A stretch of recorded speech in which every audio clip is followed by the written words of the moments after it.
प्यारे बच्चों, आज फिर नए वीडियो के साथ मैं आपका पंकज सर आपके लिए रीजनिंग का नया टॉपिक नए वीडियो के साथ आपके सामने हाजिर होता हूँ। सभी बच्चों को मैं रीजनिंग का महत्वपूर्ण टॉपिक है दिशा और दूरी का, जिसमें बहुत सारे बच्चे कंफ्यूज हैं, जिनमें उनको स्पष्ट नहीं पता कि इसका आंसर क्या आना चाहिए।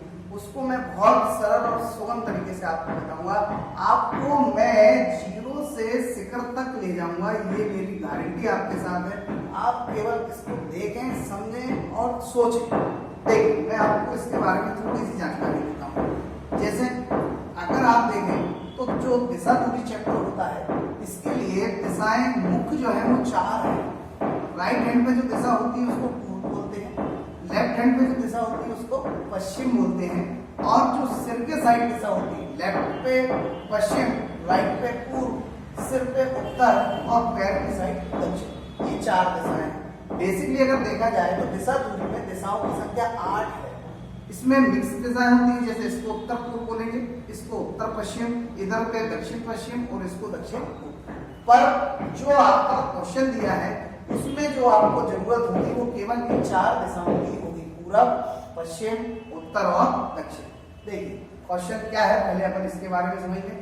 यहाँ पर क्वेश्चन है कि सूर्योदय के समय, सूर्योदय के समय का मतलब है सनराइज। सनराइज के समय विकास एक व्यक्ति है और एक बगीचे में या पार्क में वो घूम रहा है, टहल रहा है, और उसी समय पर आकर उसका मित्र है, एक विजय या दोस्त है, वो आके उससे जो है हाथ मिलाता है, और उसी समय पर विजय की जो परछाई होती है, विजय कौन, जो विकास से मिलने आए, विजय की जो परछाई होती है वो विकास के ठीक कौन सी ओर बन रही है। आप पढ़ेंगे तो ठीक कौन सी ओर बन रही है सर, तो दाईं ओर बन रही है। तो बताइए कि विकास ने किस दिशा से चलना प्रारंभ किया था।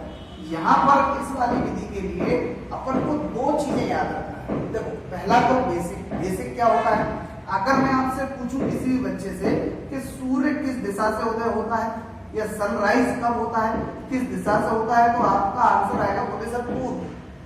मैं कहूं कि सूर्य अस्त कब होता है, किस दिशा में होता है, तो आप कहेंगे कि सर पश्चिम। इसका मतलब क्या होगा, इसका मतलब ये हुआ कि हम पे जो चित्र में 4 दिशाएं दिख रही हैं, पूरब, पश्चिम, उत्तर और दक्षिण, वो 2 दिशाएं सूर्य उदय और सूर्य अस्त में ही इन्वॉल्व रहती है। कहने का मेरा मतलब हुआ कि जब भी इस टाइप का क्वेश्चन आता है सूर्य उदय का या सूर्य अस्त का, तो कभी भी आंसर इन 2 दिशाओं में होगा ही नहीं। इन 2 दिशाओं में, ना तो पूरब में और ना पश्चिम में। इसका रीजन मैंने आपको बताया कि ये दोनों दिशाएं पहले से बुक है।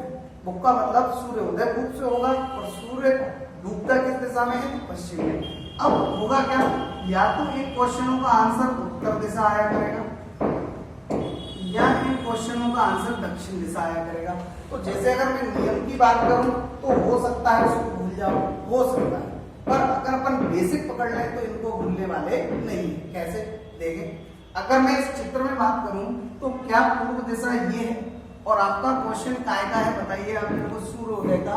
इसका मतलब ये है कि वर्तमान में सूर्य जो रहा होगा वो इस दिशा में रहा होगा उदय होने पर। अगर वो इस दिशा में रहा होगा तो आपको मात्र इतनी कल्पना करना है कि ये सूर्य यहाँ से चल रहा है और पश्चिम की दिशा की ओर जाएगा। उदय होगा पूर्व में तो डूबने पश्चिम में जाएगा, और जैसे ही ये सूर्य यहाँ सेंटर में आएगा, सूर्य यहाँ सेंटर में आएगा, और इस सूर्य के लिए अगर आप देखें तो ये कैसा व्यवहार कर रहा है, जैसे कि मैं हूं, अगर मैं इस दिशा से इस दिशा की ओर जाके सेंटर में आता हूं, मतलब सूर्य के डायरेक्शन में आता हूं, और अपने हाथ को एक को ऊपर और एक को नीचे करता हूं, तो ये मेरा राइट हैंड है जिसको रीजनिंग में दाईं बोला जाता है, और ये मेरा लेफ्ट हैंड है जिसको रीजनिंग में बाईं बोला जाता है। बस इतना ही आपको देखना है कि सूर्य सेंटर में आएगा, हाथ ऊपर करने पर दाईं ओर कहलाएगी, हाथ नीचे करने पर बाईं ओर। अब आप क्वेश्चन में देखें, क्वेश्चन में ये देखें कि परछाई किस ओर बना रही है, तो परछाई बन रही है दाईं ओर। इसका मतलब ये हुआ कि जब सूर्य पूरब दिशा से चल के सेंटर में आया होगा और अपने हाथ को खोलेगा, तो दायां हाथ उसका ऊपर की साइड होगा और बायां हाथ उसके नीचे की साइड होगा। इसका मतलब ये हुआ कि अगर ऊपर की साइड होगा तो मैंने आपको बताया था ऊपर दिशा कौन सी होती है, उत्तर, और अगर नीचे की साइड होगा तो दिशा कौन सी होती है, दक्षिण। तो आप ये देखो, प्रश्न ये कह रहा है कि परछाई कौन सी ओर बन रही है, दाईं ओर, तो उस कंडीशन में दाईं ओर परछाई बनेगी। अगर वो इस डायरेक्शन से आएगा तो ऊपर की ओर दाईं ओर परछाई बनेगी। इसका मतलब ये हुआ कि आंसर कौन सी दिशा होगा, उत्तर दिशा होगा। मतलब अगर मैं इस क्वेश्चन के आंसर की बात करूं तो आपका आंसर आएगा कौन सी दिशा, उत्तर। एक और बात सुन लें 2 मिनट, कि यदि अगर मैं ये कह दूं कि सूर्योदय का ही क्वेश्चन है परंतु परछाई दाईं ओर ना बनकर बाईं ओर बनी है, तो उस कंडीशन में आप इस चीज को देखें कि फिर से अगर मैं सूर्य को लाके सेंटर में खड़ा करूं और हाथ ऊपर नीचे करूंगा तो अगर परछाई बाईं ओर बनी है मतलब नीचे की साइड बनी है, तो नीचे की साइड अगर बाईं ओर वाला क्वेश्चन होगा तो उस कंडीशन में आंसर आएगा आपका कौन सी दिशा, दक्षिण। पर अपना क्वेश्चन चूंकि पूछ कौन सी दिशा का क्वेश्चन रहा था, दाईं ओर, तो इस वजह से अपन जो आंसर लगाएंगे वो सी ऑप्शन लगाएंगे। आपका उत्तर एकदम सही होगा, उत्तर दिशा। अब मैं आपको ये चीज और बताता हूँ कि अगर आप मुझसे डायरेक्टली जुड़ना चाहते हो तो अपनी कोचिंग का नाम, आपकी कोचिंग का नाम है सिलेक्शन पॉइंट, और यहाँ पर आप डायरेक्टली आप मुझसे आके जुड़ सकते हैं। जो एड्रेस है वो है आपका इन फ्रंट ऑफ नगर पालिका, MD गुना। मोबाइल नंबर है मेरा 9755286117। आप मुझसे कांटेक्ट कर सकते हैं। धन्यवाद।